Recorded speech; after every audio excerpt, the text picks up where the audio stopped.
LPU ప్లేస్మెంట్ల రికార్డులు సృష్టిస్తోంది. Final year student 2.5 కోట్ల ప్యాకేజ్ పొందుతున్నారు. 1700 మందికి పైగా LPU స్టూడెంట్స్ 10 లక్షల నుంచి 2.5 కోట్ల ప్యాకేజెస్ పొందారు. విద్యా విప్లవం ప్రారంభమైంది లవ్లీ ప్రొఫెషనల్ యూనివర్సిటీలో. కూటమి పాలనలో పశ్చిమ గోదావరి జిల్లాలో ఇళ్ల నిర్మాణం పడకేసింది. పెరిగిన వ్యయం, చాలీచాలని సాయంతో పేదల సొంతింటి కల కలగానే మిగిలింది. అధికారుల నిర్లక్ష్యం, గూడు కట్టుకోవడంతో పనులు నత్తనడకన సాగుతున్నాయి. ఏడాది కాలంలో ఇల్లు నామమాత్రంగా పూర్తి చేయడంతో లబ్ధిదారుల్లో ఆందోళన నెలకొంది. అధికారులు, పాలకులు పనులపై దృష్టి పెట్టకపోవడంపై సర్వత్రా విమర్శలు వ్యక్తమవుతున్నాయి.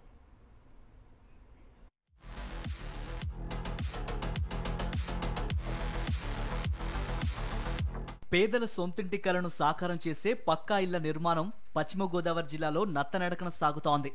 కూటమి అధికారంలోకి వచ్చిన ఏడాది కాలంలో 9107 ఇళ్ల నిర్మాణం పూర్తి చేయాలన్నది లక్ష్యం కాగా ఇప్పటి వరకు 3434 ఇళ్లు మాత్రమే పూర్తయ్యాయి. నిర్మాణ వ్యయం పెరిగిపోవడం, ప్రభుత్వ సాయం చాలక ఇళ్ల నిర్మాణానికి పేదలు ముందుకు రావడం లేదు. గత ఏడాది జూన్లో అధికారంలోకి వచ్చిన కూటమి ప్రభుత్వం ఈ ఏడాది మే నెలాఖరు నాటికి పునాది, లింటల్ తదితర దశల్లోని 9107 ఇళ్లను పూర్తి చేయాలని లక్ష్యంగా నిర్ణయించింది. 1,80,000కు గాను ఎస్సీ, ఎస్టీ, బీసీ లబ్ధిదారులకు అదనంగా 50,000 సాయాన్ని ప్రకటించింది. సిమెంట్, ఐరన్, ఇటుక తదితర నిర్మాణ సామాగ్రి ధరలు పెరిగిపోవడంతో 5 లక్షలు ఉంటే గాని ఇంటి నిర్మాణం పూర్తి కాని పరిస్థితి నెలకొంది. ఇళ్ల సమస్య చాలా తీవ్రంగా ఉంది. దీంట్లో 2 రకాలు.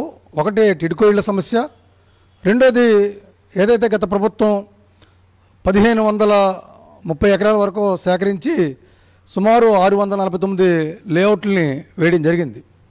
అయితే సంవత్సర కాలంలో కూడా ఇళ్ల నిర్మాణం కానీ లేకపోతే కాలనీల అభివృద్ధి కోసం కానీ సంవత్సర కాలంలో ఎటువంటి ప్రోగ్రెస్ కానీ దాని మీద నిధులు కేటాయింపు కానీ ఏమాత్రం కూడా లేదు. ప్రభుత్వ సాయం చాలడం లేదని లబ్ధిదారులు గగ్గోలు పెడుతున్నా పాలకులకు పట్టడం లేదు. మరోపక్క సంక్షేమ పథకాల అమలు నిలిచిపోవడంతో పేదల దగ్గర డబ్బులు లేక ఇబ్బందులు పడుతున్నారు. త్వరితగతిన ఇళ్లను నిర్మించుకోవాలని హౌసింగ్ అధికారులు ఒత్తిడి తెస్తున్నా ఆర్థిక ఇబ్బందులతో చాలా మంది లబ్ధిదారులు ముందుకు రాక ఇప్పటి వరకు కేవలం 3434 ఇళ్లు మాత్రమే పూర్తయ్యాయి. నిర్ణీత లక్ష్యంలో అత్యధికంగా భీమవరంలో 60% పూర్తి కాగా తాడేపల్లిగూడెం అర్బన్, పోడూరు, పాలకోడేరు, పెంటపాడులో 30% లోపే పూర్తయ్యాయి. ఇళ్ల నిర్మాణంలో పశ్చిమ గోదావరి జిల్లా రాష్ట్రంలో 14వ స్థానంలో ఉంది. ఈరోజు నూతనంగా వచ్చినటువంటి ప్రభుత్వం కూడా ఎన్నికల ముందు 9 లక్షల మందికి ఇళ్ల స్థలాలు ఇస్తామని చెప్పేసి, ఇళ్ళు కట్టిస్తామని చెప్పేసి హామీ ఇచ్చింది. కానీ ఈ రోజుకి కూడా ఆ హామీని నెరవేర్చడం కోసం ఒక ప్రణాళిక రూపొందించలేదు. దానికి సంబంధించినటువంటి పద్ధతిని సరైనటువంటి ప్రణాళిక రూపొందించి ప్రజలకు అందించేటువంటి పద్ధతిని పాటించట్లేదు.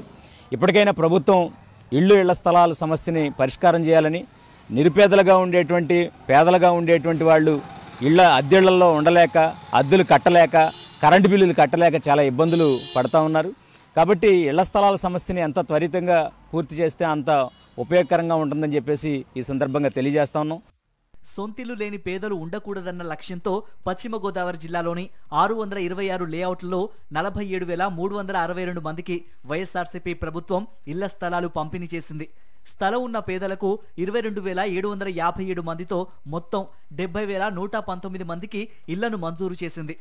ఇంటి నిర్మాణానికి 1,80,000 సాయం అందించింది. డ్వాక్రా సంఘాల్లో సభ్యులుగా ఉన్నవారికి అదనంగా 35,000 రుణ సాయాన్ని అందించింది. సబ్సిడీపై ఐరన్, సిమెంట్ ఉచితంగా ఇసుకను అందజేసింది. పేదలపై రవాణా ఛార్జీల భారం పడకుండా లేఅవుట్ల సమీపంలోనే స్టాక్ పాయింట్లను ఏర్పాటు చేసింది. పనుల వేగవంతానికి కోట్లు వెచ్చించి జగనన్న కాలనీలో మౌలిక వసతులు కల్పించింది. అప్పట్లో దాదాపు 28,000 ఇళ్ల నిర్మాణం పూర్తయ్యాయి. కూటమి వచ్చాక పనులు కుంటుపడ్డాయి. టీడీపీ హయాంలోనే కట్టిన టిడ్కో గృహాలు నాణ్యత కరువు అవడంతో భీమవరం వాసులు ఆగ్రహం వ్యక్తం చేస్తున్నారు. ఇప్పటికైనా అధికారులు, పాలకులు కళ్లు తెరిచి పేదల సొంతింటి కలను సాకారం చేయాలని డిమాండ్ చేస్తున్నారు.